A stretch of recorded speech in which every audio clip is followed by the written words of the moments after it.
That's the sentence that sparked one of the last great gold rushes in American history.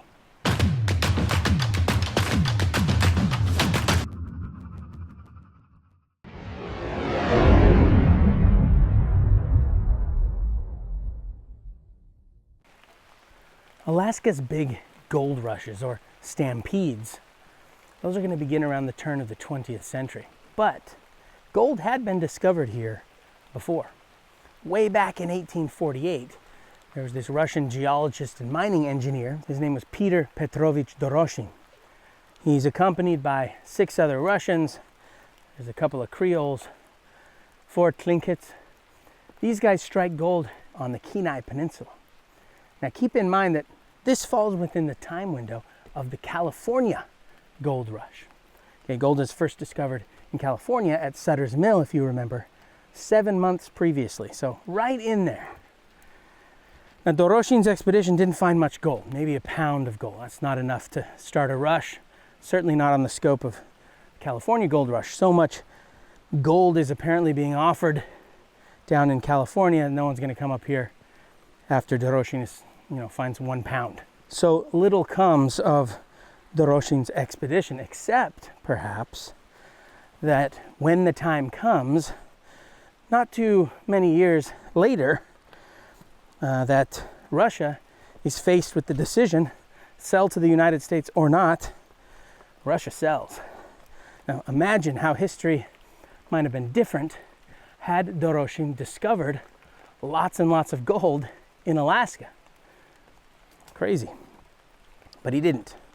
And what's crazier is there was a lot of gold to be discovered in Alaska. History may have been very, very different had it been found by Doroshin or anyone else before 1867. We'll fast forward to 1896, and gold is discovered at a place called Bonanza Creek. Now, this is not in Alaska. This is next door in Yukon Territory in Canada. Okay, Bonanza Creek is a tributary of the Klondike River, So all of a sudden, Klondike, this is a word that will become world famous, and the gold fields there around the Klondike River and in that region, this will be known as Klondike country, or the Klondike. Tempted by the instant wealth that could be theirs should they strike gold, 100,000 stampeders, or prospectors, and thousands more catering to those prospectors, maybe the wiser group, are apparently infected with what people called Klondicitis at the time, streamed into the Pacific Northwest. Now these are typically men, and they come from all walks of life. Some are cooks and farmers, and others are blacksmiths or machinists or butchers or students, or even architects, white-collar types, bankers, doctors. If, as a prospector or a group of prospectors, you had resources at your disposal, you might travel to San Francisco or to Seattle, then hop on a ship bound for St. Michael in far western Alaska, or to Juneau, then on to St. Michael. St. Michael being where the mighty Yukon River empties into the Pacific Ocean, and where about 180 whites and 180 Eskimos live in what had previously been mostly uninterrupted isolation. Well, now you've got a miners' camp springing up there. It was actually called Fort Get There. It's sprawled along near the beach. And if you were part of one of those prospector groups, you would probably trade with the locals for sealskin boots or fur mittens or other needfuls. And then you'd traverse upriver. You might even construct your own steamboat and traverse upriver all the way to Klondike country. This was the so-called rich man's route, the rich man's route. Now, if you didn't have the resources to travel by ship along the rich man's route, what you would likely do is cross Chilkoot Pass from Skagway and Daia, and traverse the Yukon from its headwaters deep into the Klondike. And in fact, right now I'm walking along the Chilkoot Trail. Thousands of prospectors, thousands upon thousands, with their backpacks. A lot of the pictures show them chest to back, and in a long line along the trail, all the way up the mountain through these incredible forests, all the way up the mountain to the pass, to Chilkoot Pass, which was one of the only consistently passable passes And you see them up there, even in the snow, in a long line, single file. Pretty striking photo. But this was the way. This was the way they would have walked for miles and miles through the forest, up and up, over the pass. Then once they got up there, they would be in lake country. These are the gorgeous lakes, some of the most beautiful lakes I've ever seen. These are the lakes that form the source of the Yukon.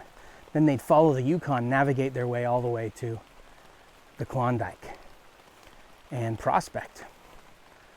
So this is the sort of the poor man's route, certainly much more used than the rich man's route. Well, the gold rush ran into 1897, when some people began searching for gold in Alaska, not just in Canada and the Klondike country, but in Alaska. Now there's one headline that changed everything. July 17th, 1897, the Seattle Post-Intelligencer. And here's the line, here's the sentence. At 3 o'clock this morning, the steamship Portland from St. Michael's for Seattle passed up Puget Sound with more than a ton of gold on board, a ton, and 68 passengers. Well, that's the sentence that sparked one of the last great gold rushes in American history. It drew prospectors by the thousands to gold fields around the Koyukuk and elsewhere, beyond the hills of Cape Nome. So these are the two great initial gold rushes, or stampedes, as they called them. The first centered in Klondike country, east of Alaska, and the second one centered around the Nome area in far western Alaska.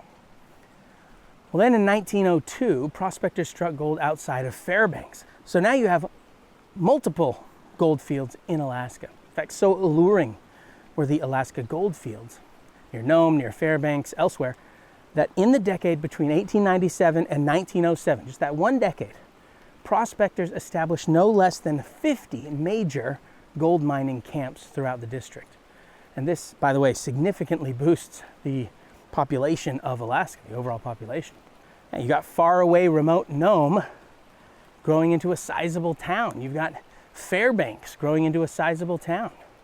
Now, these mining centers needed supplies, and any gold needed to be transported to market. And in turn of the century America, that meant railroads.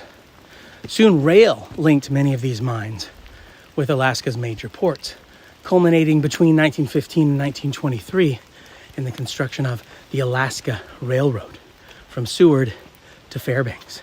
In fact, the city of Anchorage was founded there around Ship Creek Landing by the railroad construction company during this period as the base for the Alaska Railroad.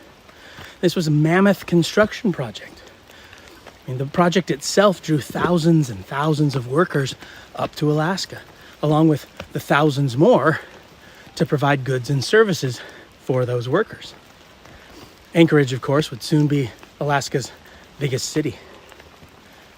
Gold discoveries from near the Bering Sea in the west, all the way across the district to Canada, from the Brooks Range in the north to the Gulf of Alaska in the south, continued to lure miners, prospectors, get-rich-quick hopefuls to the region. Though it should be noted that most of them had something of a miserable time, only to leave disappointed.